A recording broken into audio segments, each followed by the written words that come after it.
చెప్పింది నిజమే. అయితే కవిత ఏం చెప్పిందో చూద్దాం. నా తండ్రికి నేను లేఖ రాస్తే మీకెందుకు రాబోయి నొప్పి. అది కరెక్ట్ కవితక్క, అది కరెక్ట్. ఈ స్టేట్మెంట్ అయితే నాకు నచ్చింది కవితక్క. నా తండ్రికి మీరు లేఖ రాస్తే మందికి ఎందుకు. నేను అదే అన్నా, తండ్రి బిడ్డలను పంచాయితీ అందులో మనం ఎందుకు ఇన్వాల్వ్ కావాలా, దాన్ని ఒక ఎక్స్ప్లాయిటేషన్ చేస్తారు కవితక్క. నేను అందుకే అసలు ఫస్ట్ ఆఫ్ ఆల్ సరే,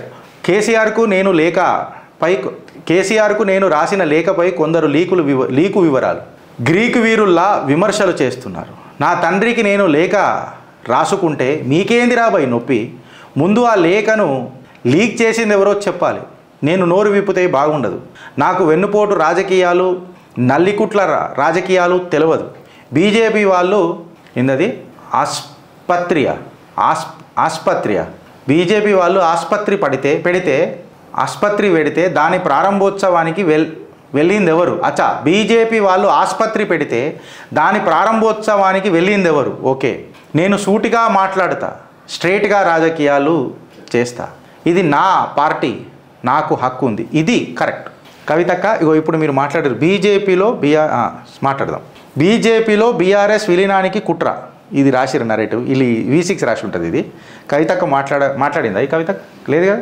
కవితక్క మాట్లాడింది ఇక్కడ దాకా ఉందనుకుంటా నాకు తెలిసి. నేను స్పీచ్ ఇన్లే కవితక్కది, కానీ ఇవాళ కవితక్క కరెక్ట్ మాట్లాడిరక్క. అక్క నేను ఏమంటా, రాజకీయాలల్లా ఎత్తుగడలు ఉంటాయి అక్క. ఒకటి గుర్తుపెట్టుకోండి. ఇది ఎట్లుంటుంది అని అంటే ఫ్రెండ్స్, ఒకటి చిన్న బోర్డు తీసుకుందాం ఇవాళ ఫస్ట్ టైం. బోర్డు ఇది ఫ్రెండ్స్. రాజకీయాలలో ఎట్లుంటుంది అని అంటే ఒకసారి మనం అర్థం చేసుకోవాలా. ఇప్పుడు ఇక్కడ కల్వకుంట్ల కవితక్క ఉన్నారనుకుందాం. ఇక్కడి నుంచి ఒక ఫీడింగ్ వస్తుంది. ఇది అధికార పక్షం నుంచి ఒక ఫీడింగ్ వస్తుంది. కీలక మంత్రులు ఉంటారు వీళ్ళు అధికార పక్షం నుంచి. ఇక్కడి నుంచి ఒక ఫీడింగ్ కూడా వస్తుంది ఆమెకు అంధకార పక్షం నుంచి కూడా ఒక ఫీడింగ్ వస్తుంది కవితక్క. నాకు తెలుసు రాజకీయాలు అట్లనే ఉంటాయి. కాకపోతే ఇక్కడ మీ చైతన్యం ఉంటుంది. ఈ చైతన్యంలా మీ నాన్నగారు ఉంటారు. మీకు రాజకీయ భిక్ష పెట్టినా, మీకు జన్మనిచ్చినా మీ నాన్నగారు ఉంటారు. ఈ అధికార పక్షము మీ పార్టీని ఓటనిగా చూస్తుందా? ఈ అంధకార పక్షము మిమ్మల్ని యూజ్ చేసుకొని పార్టీల ఆ అంధకార పక్షంలో చీలికలు తెద్దామని చూస్తుందా, లేక మీతో లబ్ధి పొందుదామని చూస్తుందా అనేది మీ చైతన్యం. ఇప్పుడు మీరే అన్నారు అక్క, మీరు స్ట్రైట్గా రాజకీయాలు చేస్తారని. నన్ను అడిగితే ఇవి రాజకీయాలే కావక్క, ఇది మీ కుటుంబ సమస్యలు అక్క అన్న. కాబట్టి ఒక ఎమోషన్తో చెప్తున్నా కవితక్క, ఇది రాజకీయాలు అయితే నేను రాజకీయ విమర్శ చేస్తున్నానొచ్చు. ఒక తండ్రికి ఒక కూతురికి ఉన్న మధ్యలో ఉన్న రిలేషన్షిప్ని రాజకీయాలు చేయొద్దక్క. సపోజ్ నేను మీ జాగాలు ఉంటాక గౌరవం ఇచ్చి చెప్తున్నాక, మీరంటే నాకు గౌరవం, అది వేరే విషయం. మీ వ్యక్తిగత జీవితం, మీ కేసులు గీసులు, అవి రాజకీయాలు, విమర్శ ఖచ్చితంగా ఉంటుంది. కాకపోతే ఇది తండ్రి కూతురుల పంచాయతీ కాబట్టి, నా పెంపకం కూడా ఒక మంచి ఇంటి నుంచో వచ్చింది కాబట్టి, అడ్డమైన చాతలు మా ఇంట్లో నాకు నేర్పలే, నా గురువులు నాకు నేర్పలే. అయితే నా సోపతి కూడా అట్లాంటిది కాదక్క. నేనేమంటా అంటక, లేక ఎవరు లీకులు ఇచ్చిండ్రు అనే దానికంటే లీక్ అయ్యింది, ఇప్పుడు సర్ది చేసుకుందాం అనేది ఫస్ట్ ఆఫ్ ఆల్ అక్క. ఒక తండ్రికి లేఖ రాయాల్సిన అవసరమే లేదక్క. మీరు ఫోన్ చేసి నానా అని అనుంటే నాకు తెలిసి ఏ తండ్రి అయినా కరిగిపోతాడొచ్చు, ఏ తండ్రి అయినా ఖచ్చితంగా కరిగిపోతాడొచ్చు. కరగడనంటూ ఉండదు. సపోజ్ మీ ఇద్దరి మధ్యలో ఏమైందని అన్నది నేను మాట్లాడలేను, అది నా నైతిక హక్కు కూడా కాదు. ఇన్ఫ్యాక్ట్ ఆ నైతిక విలువలో ఒక తండ్రి కూతురుల మధ్యలో వచ్చేది ఒక బయటోడికి ఉండదు కూడా ఉండదు. With due respect considering you అక్క అన్నందుకు. మీ జాగాలో నేను ఉంటాయి, మనబండి పంపించినుంటే అయిపోతుండే. తాత కేసీఆర్ తాత వింటుండే, అయిపోతుండే. ఈ పంచాయతీ దాకా అవసరమే లేదక్క. ఇప్పటికీ చెప్తున్నా, ఈ అధికార పక్షంలో నుంచి మీ మిత్రులు ఎవరైతే చెప్తున్నారో కీలక నాయకులు అధికార పక్షంలో ఉన్నోళ్ళు, వాళ్ళ మాటలు అస్సలు వినకుండ్రి. మిమ్మల్ని బలిబకరా చేపేయడానికి ప్రయత్నం చేస్తున్నారు అక్క. పొగడ్తలు మంచివే ఉంటాయి, కొలెస్ట్రాల్ పెంచుతాయి, అనారోగ్యానికి కారణమవుతాయి. మాటలు కొన్ని చేదు ఉంటాయొచ్చు, కాకపోతే బాడీని కంట్రోల్ చేస్తాయి. అంధకార పక్షంలోనైతే నెత్తి మీద 100 రూపాయలు పెడితే 10 పైసలకు అమ్ముడు అని నాయకులాలు. మీకు తెలుసు, మీ బలం యూజ్ చేసుకుని వాళ్ళు బలగాలు తయారు చేసుకున్నారు వెనకటికి. చరిత్రలు మాకు తెలివయా కొత్తగా, పేర్లు చెప్పమంటే కూడా పెద్దగా నొప్పేం లేదా, చెప్పమంటే చెప్తాం. సో ఆలోచించుండ్రి, లేకపోతే మీరే అనుభవిస్తారక్క. ఇది నేను నా పర్సనల్ సజెషన్. చిట్టా ఇప్పమన్నారు కాబట్టి చిట్టగా ముందే చెప్తున్నాం అక్క మీకు. బీజేపీలో బీఆర్ఎస్ విలీనానికి కుట్ర, మర్జ్ చేసేందుకు 101% ప్రయత్నించారు. దాన్ని వ్యతిరేకించేందుకే రేవంత్ కోవర్ట్ అంటూ నాపై ముద్ర వేశారు. బీఆర్ఎస్ ఎమ్మెల్సీ కవిత సంచలన వ్యాఖ్యలు. అగర్ మీరు ఇట్లా మాట్లాడితే రాజకీయ విమర్శ ఖచ్చితంగా ఉంటుంది. చలో డన్. కోవర్ట్లుంటే బయటికి పంపకుండా నాపై ఏడుపులేంది? ఇంటి ఆడబిడ్డను కూడా చూడకుండా పెయిడ్ ఆర్టిస్టులతో బద్నాం చేయిస్తారా? నాకు నీతులు చెప్పిన వాళ్ళు పార్టీ కోసం ఏం చేశారో చెప్పాలి. కేసీఆర్కు కమిషన్ నోటీసులు ఇస్తే వాళ్ళెందుకు స్పందించలే? పోరాటాలు చేయకుండా ట్విట్టర్లో పోస్టులు పెడితే చాలా. ఇక్కడ పార్టీ ఉత్సవాలు మరిచి అమెరికాలో చేసుకోవడం ఏంది? నా తండ్రి నుంచి నన్ను విడదీసే కుట్రలు చేస్తున్నారు. నేను కాంగ్రెస్లో చేరుతున్నానే వార్తలు పూర్తిగా అబద్ధం.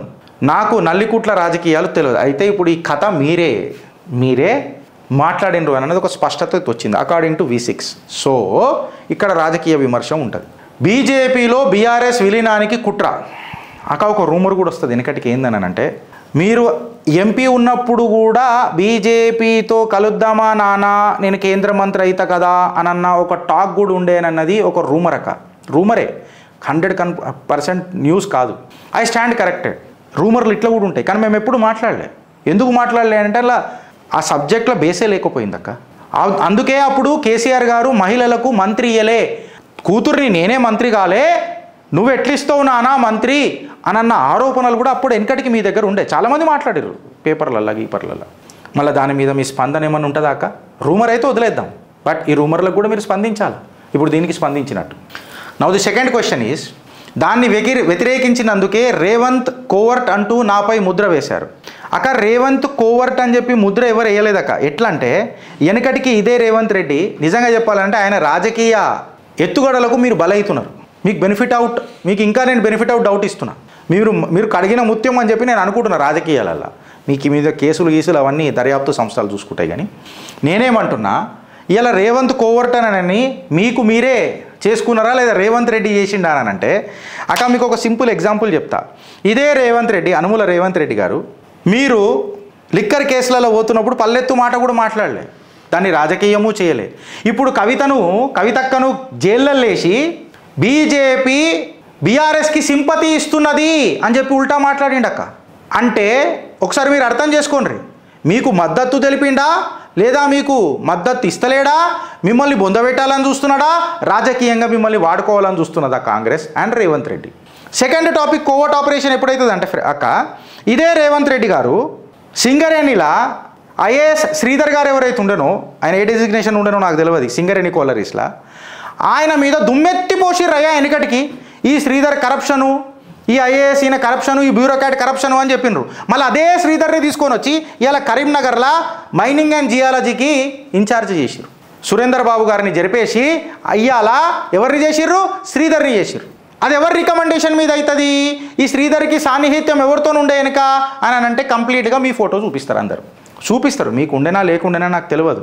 ఇలా గిరీష్ గాడు ఏం మనిషి అంటే గాలుగా పైప్ ఏ కలర్కి చెప్తారు. సో కనెక్ట్స్ అవుతాయి, పర్సెప్షన్స్ ఆర్ రియాలిటీ అక్క. సో ఎవరు ఎట్లా కోవర్ట్ ఆపరేషన్లు చేస్తున్నారు అనేది మీరు అర్థం చేసుకోవాలి. మళ్ళీ ఏమైనా బిజినెస్ పార్ట్నర్షిప్సా or to that matter etcetera ఇవన్నిటి మీద చర్చ జరగాలి. ఇప్పుడు చర్చ జరగాలి, ఇవన్నీ మచ్చలు పోవాలనంటే.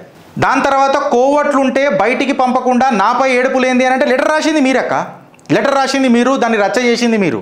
నాకు నీతులు చెప్పిన వాళ్ళు పార్టీ కోసం ఏం చేశారో చెప్పాలి అని అంటే మీరు ఓడిపోయినా మీకు ఎమ్మెల్సీ టికెట్ ఇచ్చిందక్క ఆ పార్టీ మీరు ఓడిపోయినా ఎమ్మెల్సీ మిమ్మల్ని చేసిందక్క. ఏం చేశారో కాదు, మీరు పార్టీకి ఏం చేసిర్రు అన్నది ఇప్పుడు ఇంపార్టెంట్ అవుతుందక్క. పార్టీ మీకు ఏం చేసిందని అన్నది కాదు. మీరు జాగృతి పెడితే ఆ జాగృతి నుంచి మీరు జాగృతి అయి ఎంపీ అయినారు అనుకున్నారు తెలంగాణ ప్రజలంతా. ఎంపీ ఓడిపోయిన తర్వాత బాపు నేను తిరగలేకపోతున్నానంటే ఎమ్మెల్సీ ఇచ్చిండు, బిడ్డకు ఎమ్మెల్సీ ఇచ్చిండు, పార్టీ ఇచ్చిందక్క. I'm not supporting BRS today, but I'm telling family పాలిటిక్స్ని మీరు కార్యకర్తలను, బీఆర్ఎస్ని నమ్ముకున్న కార్యకర్తలను కన్ఫ్యూజ్ చేస్తున్నారు. ఇలా మీరు పెద్ద పాత్ర పోషిస్తున్నారు. అగర్ ఈ వ్యాఖ్యలు మీరు మాట్లాడితే ఇక్కడ చూడండి, ఇక కేసీఆర్ కమిషన్ నోటీసులు ఇస్తే వీళ్ళు ఎందుకు స్పందించలే? ట్విట్టర్లో పోస్టులు పెడితే చాలా అంటే ఎవరిని ఉద్దేశించి మాట్లాడుతున్నారు? ఇప్పుడు ఇది అన్నదమ్ముల పంచాయతీ పోయి అన్నజల్లెల పంచాయతీ అవుతున్నదా? తండ్రి కూతుర్ల పంచాయతీ పోయి అన్నజల్లెల పంచాయతీ అవుతున్నదా? ఇట్లా డౌట్లు వస్తాయి కదా. అమెరికాకి ఎవరు పోయారు అంటే కేటీఆర్ పోయింది ఇప్పుడు ప్రస్తుతానికి. అక్క, తండ్రి కూతుర్ల మధ్యలో పంచాయతీ మంచిది కాదు. అంతకంటే పంచాయతీ అన్న చెల్లెల మధ్యలో అసలే కాదు. కుటుంబం కలిసి ఉండాలక్క. రాజకీయాలు తర్వాత చేసుకుందాం. నేనేమంటా అంటే మీ కుటుంబం ఫస్ట్ అక్క, తర్వాత రాజకీయాలు. ఒక తెలంగాణ బిడ్డ లెక్క తెలంగాణ ఉద్యమంలో మీ నాయన చేసిన పాత్ర ఎవరు మరవరు. అది ఊపిరి ఉన్నంత వరకు ఆయన ఉద్యమం గుర్తుంటుంది అందరికీ. ఇక ఆయన రాజకీయాలలో విమర్శలు ఉంటాయి, నేను కూడా విమర్శ చేస్తూనే వచ్చేది, వేరే విషయం పక్కకు పెడితే. ఫస్ట్ మీ కుటుంబం అక్క, అట్లీస్ట్ ఒక కూతురులాగా దీన్ని చిలికి చిలికి గాలివాన చేసుకోకుండా. ప్లస్ ఇప్పుడు మీరు ఏదైతే అంటారు కదక్క కోవర్టు రేవంత్ రెడ్డి అని, ఈయన భర్పూరు వాడుకుంటుండు మిమ్మల్ని. ఈయనతో పాటు అంధకార పక్షంలో ఇంకొక ఆయన కూడా ఉన్నాడు, అకా చుట్టూ తిరుగుతుంటాడు మీ చుట్టూ. ఇంకా రేవంత్ రెడ్డి కన్నా కొంచెం చరిష్మా ఉంది, ఆయనకైతే అసలే లేదు, వాళ్ళకి అసలే లేదు. వాళ్ళో వారో మీరు ఆలోచించురు అక్క, మీరు ఆలోచించురు. ఇవాళ మిమ్మల్ని పావు లెక్క చేస్తున్నారు, ఇండైరెక్ట్గా ప్రజలలో సిగ్నల్ ఇస్తున్నారు కవితక్క మాయంబడే ఉన్నది అని. మీకు తెలియకుండానే మేబీ మిమ్మల్ని మీకు ఒక హీరోయిన్ పాత్ర ఇచ్చే ప్రయత్నం చేస్తున్నారు వాళ్ళు ఈ సినిమా మొత్తంలో. కాకపోతే అక్కడ మిమ్మల్ని విలన్ చేస్తున్నారు మీకు తెలియకుండానే. మీకు రెండు సంఘటనలు కూడా చెప్పిన, ఇక మీ ఇష్టం అక్క. కవిత చెప్పింది నిజమే, పెద్ద ప్యాకేజీ ఇస్తే మన వాళ్ళు కూడా బీఆర్ఎస్తో కలిసిపోతారు, బీజేపీ ఎమ్మెల్యే రాజాసింగ్. ఇది కరెక్ట్, నేనే చెప్తున్నా, కరెక్ట్. బీజేపీ ఎమ్మెల్యే రాజాసింగ్, బీజేపీలో ఏ అభ్యర్థులు ఎక్కడ నిలబడాలో వాళ్ళే డిసైడ్ చేస్తారు. ప్రతి ఎన్నికల్లో బీజేపీ వాళ్ళు కుమ్మక్కయ్యారు. ఈ విషయం ఎవరైనా చెబితే సస్పెండ్ చేస్తారని కమెంట్. అధ్యక్ష నన్ను కూడా సస్పెండ్ చేసారు. రాజన్న మాట కరెక్ట్ ఉంటుంది.